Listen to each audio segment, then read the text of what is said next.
Ito strategy tip sa mga salespeople at mga business owners. Isa sa mga common mistake na napapansin ko is pinapaganda lagi yung pitch deck, lagi na lang nakafocus sa presentation, tapos nagtataka bakit ganon walang maklose na deal. Simple lang. Inuna mo kasi ang sarili mo rather than yung wants and needs ng mga clients mo. Paano ko nasabi? Kasi nga, ang inuna mo ay presentation, hindi ang magtanong at makinig. 1. Ask what they're looking for. Ask what their challenges are. Ask what are their inconveniences. Ask what are their frustrations. Number 2, after you ask, you listen intently and genuinely. Take note mo kasi ibinibigay na nga niya sa'yo kung ano yung sale na hinahanap-hanap mo kung makikinig ka lamang.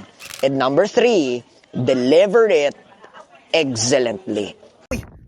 Gusto mo bang mas gumanda palalo ang takbo ng buhay mo? Ang kailangan mo ay tamang mindset, tamang skill set, at tamang direksyon.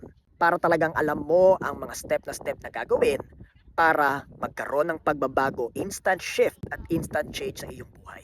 Paano kung meron ka ng oportunidad na magkaroon ng immersive experience ng pagbabago? Alam mo, sumama ka sa December 13 sa isang event na tinatawag na Grand Exponential You Summit. Immersive experience that could possibly bring instant change in your life, beginning with your mindset and then to your heart, to your soul, and of course, tamang skills. Ang best part, hindi ito 15,000. Sa halagang 999 only, magkakaroon ka na ng ticket dito.